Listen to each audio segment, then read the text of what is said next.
2004 was a dark time in America. The country had just been dragged into a second simultaneous war in the Middle East, a war that was sold to us with what would quickly be revealed as blatant lies about yellow cake uranium and a nuclear weapons program that never existed. We were promised a wildly unrealistic vision of immediate success, with the Iraqi people supposedly greeting us as liberators, which did not happen, and while the US had earned a lot of international sympathy following the attacks of September 11th, Iraq had nothing to do with those attacks. It was a war for oil, plain and simple, and it seemed like there was nothing our government wouldn't sacrifice in order to make their richest friends a little richer. In the end, the Iraq War lasted almost 9 years, and even by conservative estimates killed over 100,000 Iraqis, many of them civilians. And that's not even mentioning the countless reports of grotesque torture in US detention centers like Abu Ghraib. Still, despite everything, George W. Bush, the architect of that catastrophe, a man who clung to power by lying to the American people and stoking their worst instincts of racism and xenophobia, was about to be re-elected president, even though he didn't even win the popular vote the first time, so he probably shouldn't have been one in the first place. And of course, he'd go on to cause more disasters in his second term, most famously with his incompetent and deadly mismanagement of the response to Hurricane Katrina. So yeah, things got really bad. It kind of felt like the end of the world, and many of us who were young, angry, and scared turned to music to find answers. And music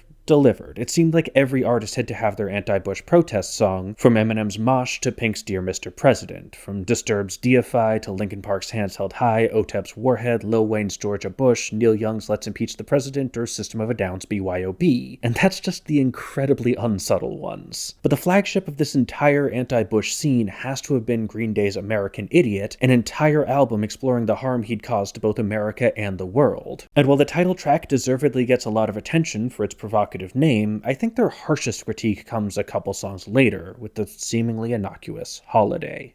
Let's take it apart. The song starts like this, which, despite sounding pretty simple, is doing a lot of work to establish the song's attitude, and to see how, I think it'd be helpful to compare it to the riff from the other main protest song on the album, American Idiot. Holiday's tempo is noticeably slower at 150 beats per minute compared to American Idiot's 190. That's still lively and energetic, but it comes across more deliberate. American Idiot has the sound of a gut reaction, while Holiday is a prepared statement. And that also comes across in the rhythm. One glaring difference between these two is that Holiday has no syncopation. American Idiot is full of anticipations and offbeat accents, but Holiday very explicitly isn't. Billie Joe Armstrong plays every single quarter note, giving it this anthemic marching groove. And that's amplified by the feel. Holiday is played with a hard shuffle, giving the downbeat attacks even more room and burying the offbeats he does play. The whole thing kinda sounds like a metronome. And all that speaks to what Holiday is. On American Idiot, he's in a place of despair. Things are bad and he sees the problems, but he doesn't have answers. He's scared and angry, but he's not ready to lead. Holiday, on the other hand, is a call to action. It looks at the same issues, but where American Idiot says, "This sucks," Holiday says, "Nah, this, we're not doing that." He's channeling that energy and outrage into action, fighting back against the systems behind those atrocities. Will it work? Maybe, maybe not, but that's not the point. He still doesn't pretend to have all the answers, but he's doing something anyway, because when things get that bad, doing nothing isn't an option. Another difference is tone. Both riffs are played through distortion, but not all distortion is created equal. When you play multiple notes at the same time through a distortion effect, it winds up adding all these extra inharmonic frequencies, and the number and intensity of those frequencies depends on how many notes you played and how acoustically dissonant they are. American Idiot's riff is played with just power chords,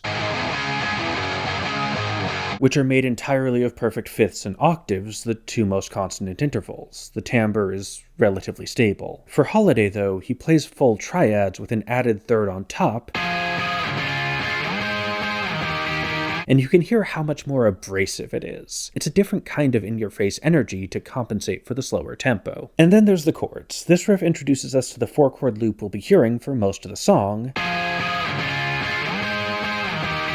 and it's a really familiar one. Theorists call it the minor axis progression, and it shows up in all sorts of rock songs, from Toto's Africa to the Cranberries' Zombie to Avril Lavigne's Complicated. It's a great choice for songs like this that want to sound minor but still active. After the one chord, we get a tour of all the major chords in that minor key, all arranged in this cascading pattern of strong harmonic motion that drives your ears forward with a constant, powerful sense of momentum. It's dark, but not sad, because Holiday isn't a song about feeling bad about the state of the world, it's a song about doing something about it. You fight the fight to solve the problems, so you don't have to feel bad anymore. But I don't know about you, but to me, Holiday doesn't feel like a song with just one chord loop. And that's because they're clever about how they use it, changing the contour in different sections to keep it feeling fresh. In the riff, it's played as falling pairs, alternating between a high chord voicing and a lower one.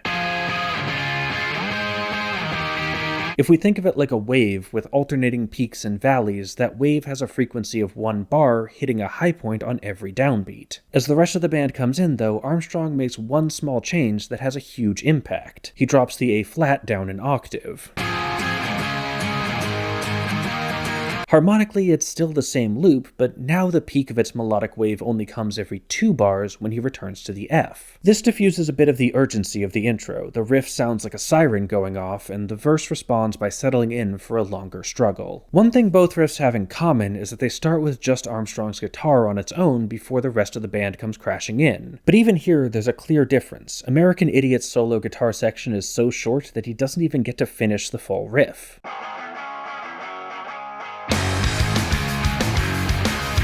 It's a momentary decoration, a little ramp into the main song, but in Holiday it feels a lot more structural. Armstrong loops the riff twice on his own before Trey Cool joins with a thick, sludgy tom groove.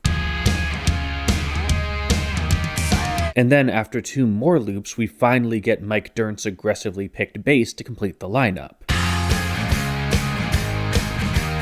This gradual introduction of new instruments feels like reinforcements, echoing the need for solidarity and teamwork in these sorts of revolutionary fights. It's scary to take on powerful systems by yourself, and it usually doesn't work. Mutual aid and support are essential tactics in fighting oppression, and we see how effective that support can be in the raw power of Dirnt and Cool's delayed entrance. And sure, I doubt this arranging choice was intended to have that deep a meaning, but I'm allowed to find whatever metaphors I want. Besides, who knows, it might have been. Artists do stuff like that. Moving on to the verse, Cool switches to a new groove, taking that on-beat emphasis from the riff and making it extremely explicit with a 4-on-the-floor kick and quarter note taps on the hi-hat.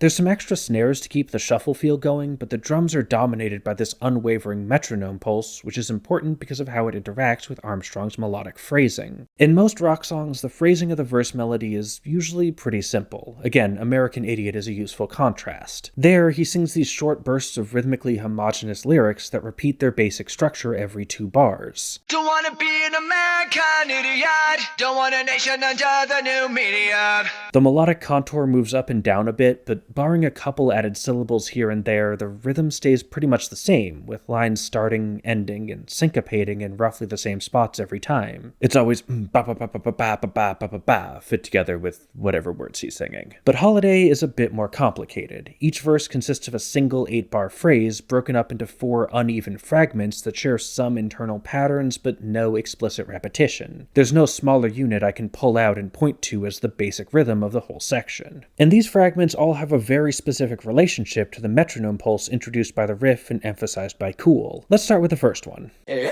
the sound of the falling rain. In the first bar, he skips the downbeat, then falls into the same rhythm as the riff, hitting each remaining beat with a couple shuffled 8s thrown in along the way. To me, melodies that start on beat 2 often carry a sense of narrative detachment, avoiding the metric anchor of the downbeat in order to create space between singer and story. In this case, it reinforces that Armstrong is not himself participating in the warmongering images he describes, and it paints those images with a level of disdain and disapproval that musically justifies his outrage. The shuffled 8s, on the other hand, tell us he's playing around with simple pulses on multiple metric layers. We already talked about the quarter note pulse, but these 8s serve as rhythmic approaches to set up beats 1 and 3, implying that he's working with a half note pulse as well. That is, just like the beats are stronger and more stable than the offbeats, beats 1 and 3 are generally considered to be stronger and more stable than beats 2 and 4, so a melodic rhythm that emphasizes those is going to sound extremely steady. That marching pattern runs deep in the bones of this song, and you can really hear how that rhythmic inflexibility turns this into a powerful anthem. In the second bar, though, the eighth notes disappear and he switches to straight quarter notes, disconnecting from the shuffle groove and delivering an unwavering string of syllables, once again emphasizing beat 3 by ending on it. And the second fragment takes this idea even further. It starts the same way, but where the first fragment ends on beat 3, the second one drags out that quarter note bar, adding 2 more syllables in order to pull the ending onto the next downbeat. Coming down like an Armageddon flame. And that elongation is made even clearer by the melody. The first time he did a little neighbor tone thing, Fall and rain. so the line seems to be moving, but here he sits perfectly still on one note, C, for the whole bar, before dropping down a perfect fifth to a much lower F, Armageddon flame. punctuating the end of his sentence with simultaneous melodic, harmonic, and metric resolutions. Which implies he's done, and in a more typical song he would be, but he's not. In response to the disproportionately long second fragment, the third fragment is extremely short. Flame. The shame. Barely enough to call its own melodic idea, but it's part of the rhyme scheme, so I'm still counting it. Here, we see a more explicit acknowledgement of that half-note rhythmic pulse. This bar skips beats 2 and 4 entirely, instead hitting only beats 1 and 3 with shuffled eighths to set them up. This has a similar effect to that changing wave dynamic from the riff. We've been moving at a certain speed, and while that speed carries through in the next line, this brief moment where the surface rhythm switches to halftime makes it feel different. It recontextualizes the meter, inviting us to view the things he's saying through a slower, more deliberate lens. And the final fragment takes everything we've been talking about and brings it all together. The ones who died without a name. Here he starts with the metronome bar, singing 4 undifferentiated quarter notes, and he hits the first downbeat, giving this final image a greater sense of intimacy and importance. Then he moves back into the same shuffle figure from the riff with its approach notes on 1 and 3, except this time he stops. There is no beat 3. The line ends early, giving us one little moment of syncopation to contrast the clear, constant marching pulse that defines the rest of the phrase. It's a subtle thing, but given how strong that pulse has been, it's hard not to hear this moment as him breaking free from the obedient silence he's been prescribed. He's choosing to speak truth to power rather than simply accept the inevitability of defeat. The underlying quarter note pattern has a harsh, militaristic kind of certainty, and still, he's saying no. And there's also one harmonic detail I need to mention here. I said the whole song was basically one chord loop, but I lied. Kinda. It's mostly true, but they do mix it up a little. Each verse segment is 8 bars long with 4 2-bar loops. The first and third are exactly like the previous ones, but the second loop replaces the E-flat chord with a C, and there is no fourth loop. Instead, after the end of the third one, they drop back to C and sit there for 2 bars. This coincides with Armstrong's long-held note at the end of the vocal phrase, and I think it serves 2 purposes. On the one hand, it's another kind of symbolic disruption, subverting the constant deterministic momentum of the loop. But on the other, C is the 5 chord in F, and 5 chords are famously very good at creating their own sort of momentum. I mean, if they really wanted to stop the song in its tracks, they could have spent 2 bars on F instead. But they chose C, so I wouldn't say this kills the energy, it just redirects it. Like here, check out how flat it sounds if we just keep the loop going. Blame the shame, the ones who died without a name. The C chord ramps up the intensity while also asserting control of the music in defiance of the intended loop. Moving on to the chorus, the loop once again changes shape, this time dropping the F chord down an octave as well, so it has the same contour as the intro, but upside down. Now the higher points are D flat and E flat, with the F and A flat chords at the bottom.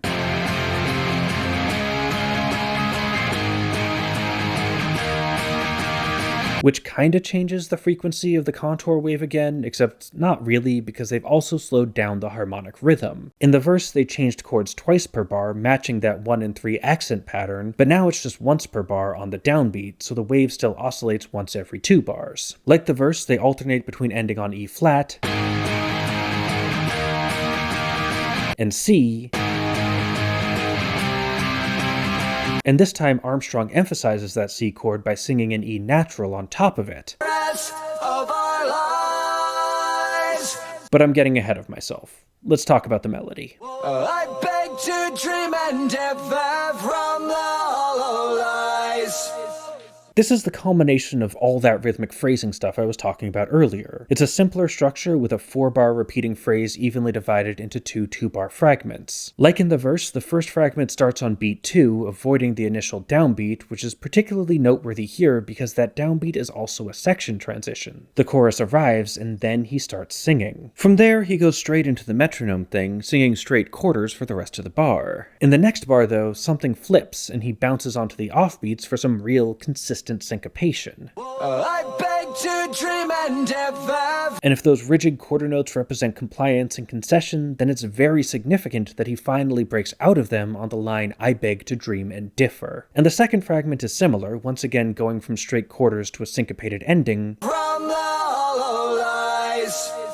but shortened to fit into a single bar. And you might be wondering, why do the metronome thing at all? If this is him breaking free, why not have it entirely syncopated? But I don't think that would have worked, for a couple reasons. For starters, contrast needs context. It's like how G-flat isn't really a dissonant note until I play it over an F chord. Going full syncopation might technically be more different, but it's unconnected. Grounding it in the rhythmic vocabulary of the verse clarifies that you're still speaking the same language, you're just saying something different. But also, putting the two parts together presents the chorus as a synthesis of the two outlooks. Fighting back means paying attention. It means knowing what's wrong so you can decide what to do about it. And that's ultimately what this song is about. The titular Holiday is a criticism of the tendency to look away from issues that don't affect you personally, to ignore human rights violations and sometimes literal war crimes, domestically and abroad, because it's just easier to pretend they're not happening. It's about the political calculus of targeting marginalized and oppressed groups, turning them into scapegoats in order to buy the votes of bigots, and it's about how even the voters who don't actively want those groups to suffer rarely take the threat seriously enough to outweigh vague and, let's face it, often fraudulent promises of economic prosperity. Basically, it's about looking away, and keeping a bit of that quarter note pulse makes sure you can't quite do that. The militaristic marching pattern is still there, even as he rails against it, and it makes that message land a hell of a lot harder. The chorus ends with his giant rhythm stop,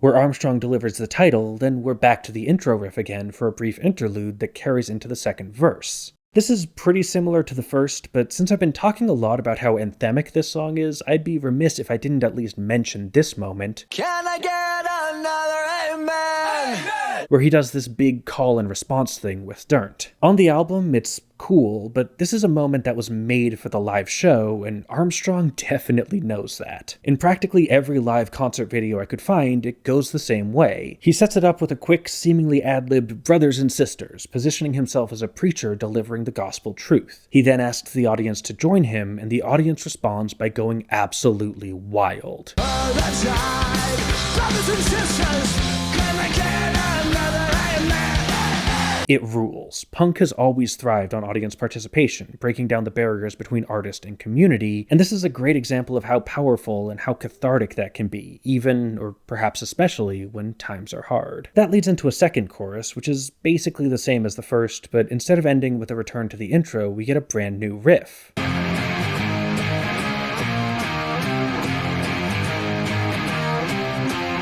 And I know I keep harping on this, but it's the exact same rhythmic vocabulary. They're hitting every single beat, alternating between a bar with shuffled eighths and a bar with undifferentiated quarter notes. Even if I sit perfectly still, listening to this riff makes me feel like I'm headbanging, or moshing, or perhaps more appropriately for the context of this song, marching in formation. They've been doing a lot with this rhythm throughout the song, but I honestly think this moment is the real payoff. This is what they've been building toward. Melodically, it's less directly borrowing from previous material, but there's still some interesting things to say. This is, once again, a 4-bar phrase split into 2 2-bar fragments. The first half, to me, sounds like a walk up the scale from 1 to flat 7, which you can hear if I rearrange the notes in the second bar. That's a little generic though, so they split it up into 2 lines, alternating higher and lower notes in a way that evokes the falling pairs pattern from the intro riff. But this time the wave is moving even faster, with 2 peaks per bar, contrasting the slower groove of the chorus with a call for increased urgency. The line is clearly climbing up to a high F, but it doesn't quite get there, leaving an open musical question that gets answered by the second fragment. Same starting point, but the second bar skips a couple notes, pulling the line forward so it can hit that high F on beat 3 to close the phrase. That leads into Armstrong's solo, which surprisingly is played over a new chord progression.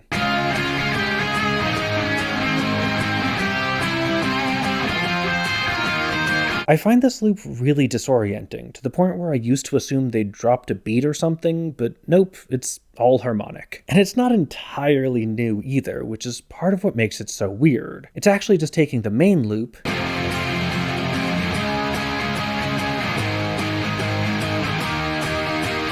and modifying it in two distinct ways that together make it a lot harder to follow. First, instead of starting on F, the loop is rotated so the F chord comes at the end. This, I think, is where that missing beat illusion came from for me. When he starts his second phrase, it doesn't feel like it's coming at the beginning of the loop, because the beginning of the loop is in the wrong place for my ears. It sounds like he's already partway into it, but he got lost, so he's starting over. The other change is, of course, replacing the E-flat chord with a C. We saw this change before, and it's not a big deal on its own, but it interacts really strangely with a new rotation. The way a loop feels has a lot to do with how and when we move between chords. Typically, the chords in strong metric positions at the start and the halfway point are approached by strong harmonic motion like a step or a perfect fifth. But A-flat to C is a major third, which is much weaker, leaving that transition unprepared. And they do it again on the loop with F to D-flat, also a major third.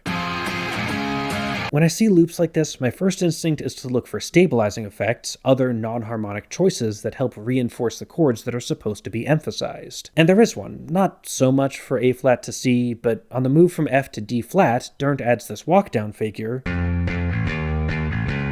to stick the landing. Except that just makes it worse, because D-flat isn't the one chord. They rotated the loop, but listening to Armstrong's solo, it's still pretty clearly an F minor, so instead of clarifying the tonality, this move just further detracts from our sense of harmonic cohesion. All this creates a really confusing landscape for Armstrong's guitar, and thus his protagonist, to navigate. He starts off with something straightforwardly tonal, ignoring the underlying harmony and just laying out some very basic F minor melodies, trying his best to stay at least a little grounded against that turbulence, but after the loop throws him off, he falls into one of my favorite solo techniques. He just hammers out a single note over and over, moving the line up across the various chord tones of C major,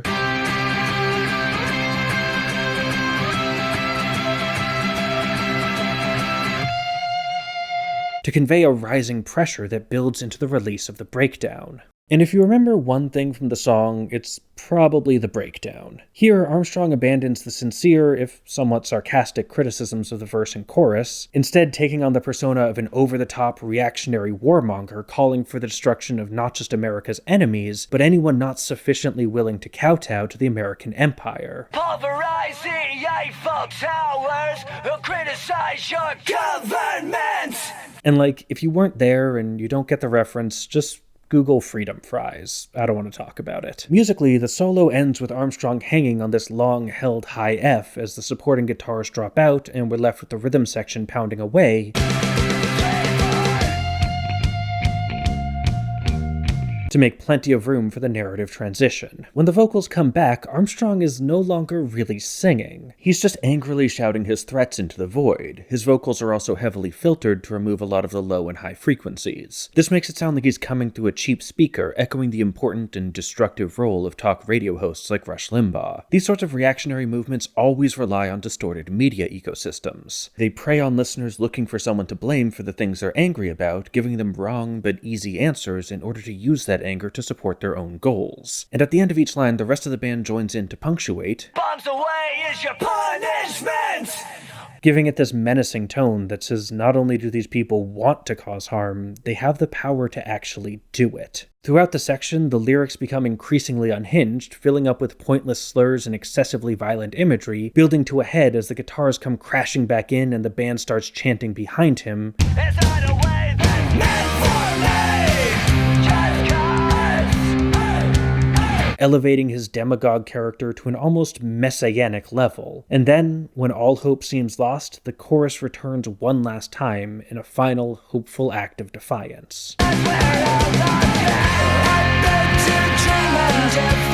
That's pretty much it for the song, but I don't want to leave you without some concrete thoughts on what you can do when things get bad. I'm a music theorist, not a political organizer, so take this all with a grain of salt, but I grew up in the Bush years. I know what it's like to feel lost, angry, and scared about the state of the world, so if that's where you're at, now or in the future, I hope this helps. So first things first, do something. Anything. It's easy to feel like these fights are too big to win, and yeah, you probably can't do much on your own, but you can do a little bit, and other people can do a little bit, and eventually all those little bits add up to a lot. Personally, I'd recommend picking one issue you care about and looking for local organizations doing that work in your community. See what they need and try to provide it. If you're donating money, you can also look for activist networks like the National Network of Abortion Funds, the National Bail Fund Network, Food Not Bombs, or the National Immigration Project that help distribute donations to smaller organizations across the country where they can do the most good. And on a personal level, practice saying no to unreasonable demands. Don't comply in advance, protect the most vulnerable people in your communities, and if the fight seems unwinnable, try anyway. A lot of things can seem impossible until they happen, and giving up doesn't help anyone. Not even you. And beyond that, thanks for watching. Thanks to our feature patrons Susan Jones, Jill Sungard, Howard Levine, Warren Hewart, Damian Feather Sutherland, Neil Moore, Jeff, and Michael Mole. Check out the Nebula Cut for a fuller outro, and as always, keep on rockin'.